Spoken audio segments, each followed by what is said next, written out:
Yesterday, I sent an angel to go and look after you, but she came back and said, an angel cannot look after an angel who is more beautiful than her. मात्र हिजोको कुरा हो, मैले एकजना परीलाई तिम्रो हेरविचार गर्नको लागि तिमी कहाँ पठाएँ। तर उनी फर्केर आइन् र भनिन्, एकजना परीले आफूभन्दा राम्री परीको हेरविचार गर्न सक्दिनन्। एक जोडी केटा र केटी बीच भएको छोटो मिठो कुराकानीबाट सुरु गर्दैछु कार्यक्रम गार्डन अफ लभको आजको एपिसोड। ल सुन्नुहोस् है। एकजना केटी आफ्नो बोयफ्रेन्डसँग घुम्न गएको बेला उनको बोयफ्रेन्डले उनलाई यस्तो भने, म चाहन्छु कि तिमी आज मेरो लागि एउटा महत्त्वपूर्ण काम गर। केटीले भनिन्, भन के काम गरौँ? अनि उनको बोयफ्रेन्डले भने, आज तिमी घरमा पुग्ने बित्तिकै तिम्रो आमालाई मेरो तर्फबाट थ्याङ्क यू भनिदेऊ। अनि केटीले भनिन्, भइहाल्छ नि, तर किन? अनि केटाले भने, किनकि कुनै दिन मेरी जीवन सङ्गिनी हुन्छन् कि भनेर मैले आशा गरेँ कि एकजना परीलाई उहाँले जन्म दिएर मेरो जीवनमा ल्याइदिनु भएको छ। कस्तो लाग्यो त यो जोडीको गोप्य वार्तालाप? केटा साथीहरू, आफ्नो परीलाई यस्तो कुरा भन्नुभयो कि अझै बाँकी नै छ?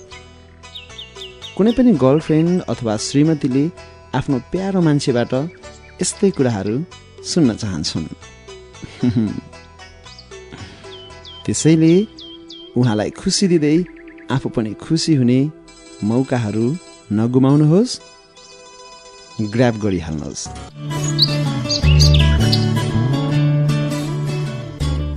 यो सुनसान अनि चिसो रातमा मसँग मायाले भरिएका कुराहरू गर्नको लागि, यसो भनौँ मसँग दोहोरो कुराकानी नभए पनि मेरा कुराहरू सुन्नको लागि सके त सिरकभित्र डल्लो परेर कानमा एयरफोन लगाएर, नभए पनि शरीरको कम्तीमा पनि आधा भाग सिरकभित्रै राखेर सायद सोध्न खोज्दै हुनुहुन्छ मैले आजको एपिसोडमा के कुरा भन्दैछु तपाईँलाई भनेर। पुरै एक हप्ता मेरो प्रतीक्षा गरेर बस्नुभएको मेरो प्रिय मान्छे यानि कि तपाईँलाई मायाको अर्को एउटा नयाँ डोज दिनको लागि आज पनि धेरै कुराहरू छन् मसँग। केटा र केटी बीचको एउटा मिठो कुराकानी त सुनाइसकेँ। ब्रेकअप गर्नै लागे कि आफ्नै प्रेमिका अथवा जीवन सङ्गिनीले तपाईँसँग के कस्तो व्यवहार देखाउँछिन् भनेर 15वटा लक्षणहरू भनेको थिएँ मैले गएको एपिसोडमा। आज चाहिँ यदि उनले ब्रेकअप नै गरिन् अथवा गर्नै लागेको जस्तो तपाईँलाई लागेको भए उनीसँग तपाईँले के कस्तो व्यवहार गर्नु राम्रो हुन्छ भनेर 4वटा टिप्सहरू भन्नेछु। केटा भएर हो कि किन हो तपाईँले खालि केटा मान्छेलाई मात्र टिप्सहरू दिनुहुन्छ, हामी केटीको लागि चाहिँ छैन भनेर कति केटी साथीहरूले मेल गर्नुभएको छ। तपाईँको लागि पनि जम्मा 10वटा पोइन्टहरू लिएर आएको छु म आज। अनि समय रहेमा तपाईँका चिठीहरू अनि मायाका मिठा कुराकानीहरू त छँदैछन्। कुनै मान्छे प्रेममा पर्नु पूर्व कसैको नजरमा पर्नु अति नै आवश्यक हुन्छ। कसैको नजरमा पर्नको लागि पहिलो कुरा त उसलाई आकर्षित गर्न सक्ने क्षमता तपाईँसँग हुनु पर्यो। जब कसैको आँखा तपाईँमा आएर टक्क अडिन्छ तब उसको मनमा एउटा बत्ती बल्न थाल्छ। त्यसपछि त के चाहियो र तपाईँलाई? जे गर्नु छ उसैले गरिहाल्छ नि, होइन? तर उसको आँखामा पर्नको लागि तपाईँले केही न केही त गर्नै पर्यो, अरूभन्दा आकर्षक पनि हुनु पर्यो कि कसो?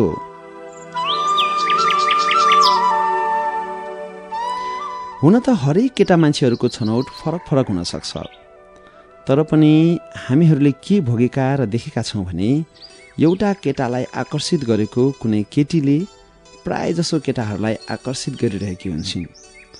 हुन त अरू केटीहरू पनि छन् यो संसारमा, तर पनि एउटै केटीको लागि धेरै केटाहरूले मरिहत्या गरेको पनि देखिन्छ, होइन? कतिपय केटी साथीहरूले आफ्नो पछि लागिरहेका हिरोहरूलाई सम्झिसक्नुभयो होला, अनि कति केटा साथीहरूले आफू र आफ्ना साथीहरूले ताकेर बसेकी कसैलाई सम्झिराख्नु भएको होला। कति केटी साथीहरूले चाहिँ केटाहरू किन आफूतिर आकर्षित नभएका होलान् भनेर पनि सोच्दै हुनुहोला। त आउनुहोस् केटी साथीहरू र सुन्नुहोस्, हामी केटा मान्छेलाई प्रायःजसो कस्तो प्रकारको केटीहरूले आकर्षित गर्छन् अनि आफूलाई पनि सोही अनुरूप बदल्ने प्रयत्न गर्नुहोस्। त्यसपछि त के चाहियो र तपाईँलाई आफ्नो सपनामा सजाउने मान्छेहरू कति जम्मा 10 वटा पोइन्टहरू भन्नेछु। तपाईँले कुनै पनि केटा मान्छेलाई आकर्षित गर्नको लागि के गर्नुपर्ने हुन्छ भनेर ध्यान दिनुहोस् है। कुनै पनि प्रेमको सुरुवात भनेको आकर्षणबाट नै हुने त हो नि। त सुरु गरौँ पोइन्ट 1 बाट।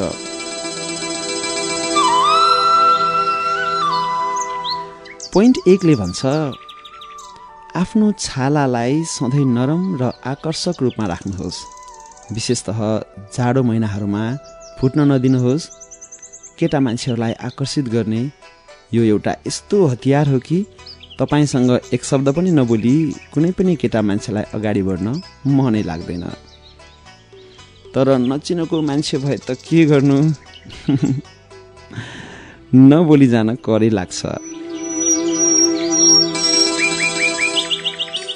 पोइन्ट 2, कपाललाई जहिले पनि कम्मरदेखि अलिकति माथिसम्म पुग्ने गरी लामो चम्किलो राख्नुहोस्, तर कुनै रङ नलगाउनुहोस्, अथवा लगाउनुहुन्छ भने पनि हल्का मात्रै लगाउनुहोस्। नुहाएपछि रुमालले पुछेर सुक्खा बनाइएको प्राकृतिक कपालमा बिस्तारै हात डुलाउने चाहना सबै केटा मान्छेको हुन्छ। फरक यति छ, तपाईँको प्रेमी अथवा श्रीमानले व्यक्त गर्नुभएको छ कि छैन। सोच्नुहोस् है, कुनै केटा मान्छेले नै यो कुरा भन्दैछ तपाईँलाई। पोइन्ट 3, आँखाहरूलाई ठुला बनाउनुहोस् भनेर त कसरी भनौँ, त्यो त प्राकृतिक कुरा हो, हामीले चाहेर हुँदैन। तर विभिन्न कस्मेटिक तरिकाहरू छन् आँखालाई ठुलो देखाउने।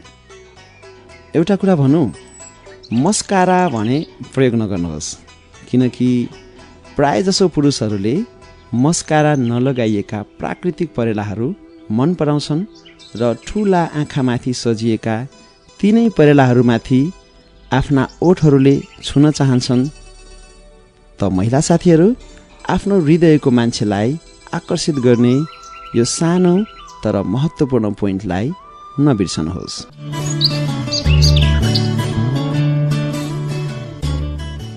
तपाईँ माया नै मायाको फुलबारी कार्यक्रम गार्डन अफ लभमा हुनुहुन्छ र मायाको यो बगैँचामा तपाईँसँगै हिँड्दैछु म गजाधर केसी। कार्यक्रम गार्डन अफ लभलाई माया गरेर धेरै साथीहरूले मेल गर्नुभएको छ। कार्यक्रमलाई कसरी अझ राम्रो र झन लोकप्रिय बनाउन सकिन्छ भनेर सुझावहरू पनि दिनुभएको छ। थ्याङ्क यू भन्न चाहन्छु तपाईँहरू सबैलाई, जसले अझै मलाई मेल गर्नुभएको छैन, मलाई मेल गर्न सक्नुहुन्छ कार्यक्रमलाई कसरी अझै तपाईँको प्रिय बनाउन सकिन्छ भनेर। कार्यक्रम गार्डन अफ लभको इमेल एड्रेस हो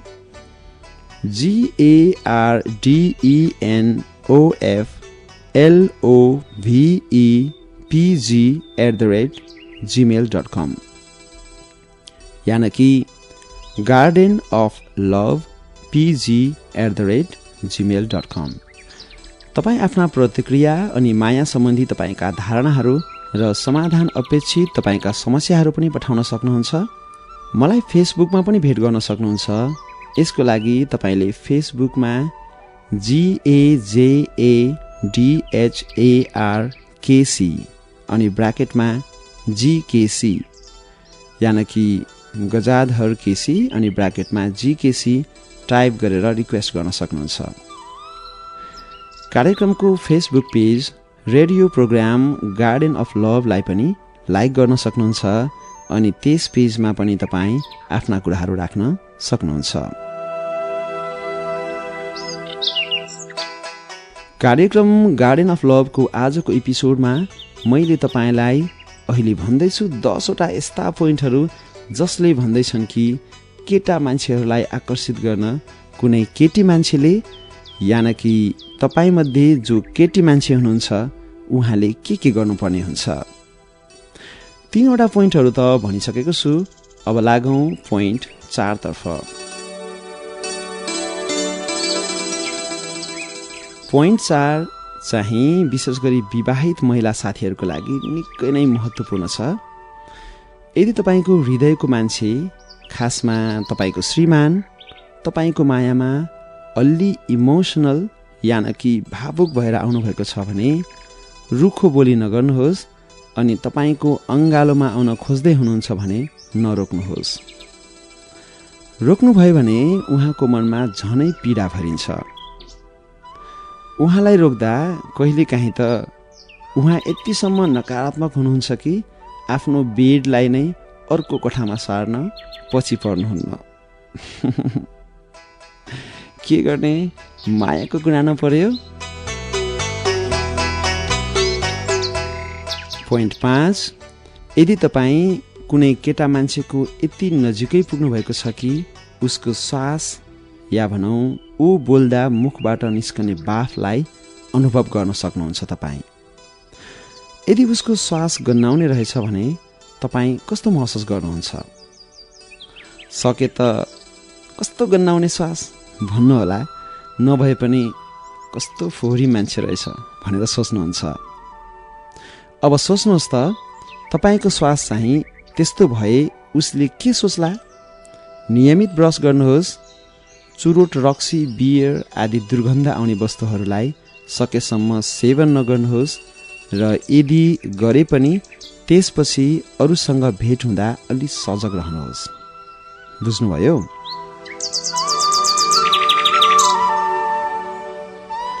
पोइन्ट 6, धेरै हो हल्ला नगर्ने, शान्त बानी भएको, थोरै बोल्ने, अनावश्यक कुराहरू नगर्ने केटी मान्छे प्राय जसो केटा मान्छेको मनमा बस्न सफल हुन्छन्। तपाईँ कस्तो प्रकृतिको हुनुहुन्छ विचार गर्नुहोस् है। कतिले सोच्नु होला अलि चुलबुले केटीतिर बढी केटाहरू आकर्षित हुन्छन्। वास्तविकता यो हो कि चुलबुले केटीप्रतिको आकर्षण भने अलि फरक प्रकृतिको हुन्छ। यसरी बुझ्नुहोस्, माया लाग्ने गरी भन्दा पनि अरू नै कुनै स्वार्थ लुकेको हुन सक्छ त्यस्तो आकर्षणमा। बुझ्नुभयो? मैले आज कुरा गर्दै गरेको आकर्षण चाहिँ प्रेमको आकर्षण हो। अब पोइन्ट 7 तर्फ लागौं। पोइन्ट 7 ले भन्छ, आफूसँग कुरा गर्दा अलि नजिक आएर कुरा गर्ने केटी मान्छे प्राय केटा मान्छेको मनलाई खिच्न सफल भएको पाइन्छ। केटा मान्छेलाई छोएर अथवा उसँग ढिसिएर बस्ने भन्न खोजेको चाहिँ होइन है। जति नजिक रहेर कुरा गर्नुहुन्छ उति नै नजिक देख्न थाल्छ उसले तपाईलाई। यति मात्रै भन्न खोजेको। फटाफट पोइन्ट 8 पनि भन्दैछु म। पोइन्ट 8 ले भन्छ, अनावश्यक रौँहरूलाई हटाइएको अनुहार अनि हात अथवा एक्सपोज्ड बडी पार्टहरूले रौँ नै रौँ भएका हातहरू र अनुहारले भन्दा बढी आकर्षित गर्छन् पुरुषहरूलाई। ब्युटी पार्लर जानुपर्ने हो कि के गर्नुपर्ने हो सोचिहाल्नुहोस् है।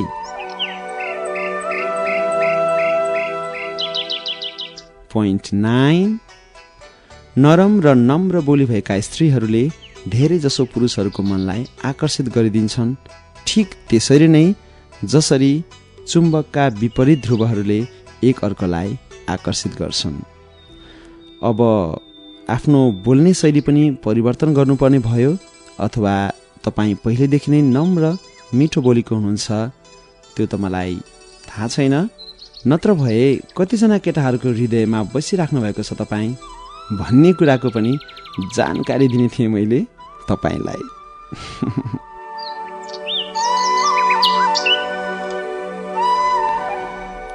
पोइन्ट 10 पनि सुन्नुहोस्। यदि तपाईँले कसैसँग झुटो बोल्नुहुन्न अथवा तपाईँ विश्वासिलो हुनुहुन्छ भने सजिलै कुनै पुरुषको मन जित्न सक्नुहुन्छ। बोल्ने, जिस्कने आदि अरू केटीसँग गरेको छ भने पनि उसको मनलाई चोर्ने स्त्री त त्यही हो जो कहिल्यै झुठो बोल्दिनन् र विश्वासिलो छिन्। 10वटा पोइन्टहरू त भनिसके मैले तपाईँलाई, विशेष गरी केटी साथीहरूलाई सहयोगी हुने। अब केटा साथीहरूको लागि पनि 4वटा पोइन्टहरू भन्नेछु। त्योभन्दा पहिले एउटा मेल पढ्दैछु। मेल गर्नुभएको छ साथी सञ्जीवजीले तुलसीपुरबाट र उहाँको मेल यस्तो छ।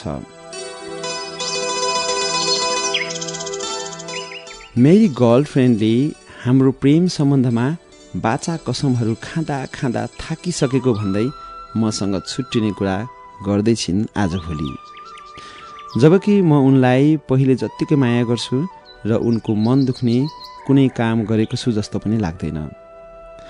अब मैले के गर्नु ठिक होला?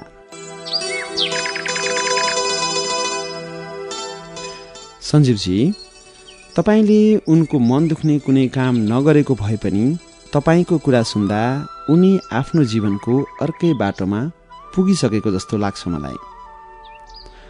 पत्रमा त उल्लेख गर्नुभएको छैन तपाईँ र उनले कहाँ के गर्नुहुन्छ र दुवैको उमेर कति कति हो, तर पनि तपाईँसँगको उनको रिलेसनसिपले उनको स्कुल, कलेज अथवा काममा कुनै बाधा पुर्याइरहेको पो छ कि? उपयुक्त उपाय त के हुन सक्छ भने उनलाई उनको इच्छा अनुरूप नै आफूसँगको रिलेसनसिपबाट राम्रैसँग सल्लाह गरेर झगडा नगरेर जान दिनुहोस्। आफू अझै पनि उनको जीवनमा नै रहिरहन चाहेको कुरा भन्नुहोस् र उनको प्रतिक्रिया के हुन्छ हेर्नुहोस्। यदि तपाईँसँग छुट्टिने कुरा नै गर्दैछिन् अझै भने त उनी अवश्य नै जानेछिन्, तर राम्रैसँग बिदा गर्नुभयो भने भोलि तपाईँको महत्त्व बुझिसकेपछि फर्केर आउनको लागि पनि उनलाई कुनै अप्ठ्यारो नपर्ला कि कसो?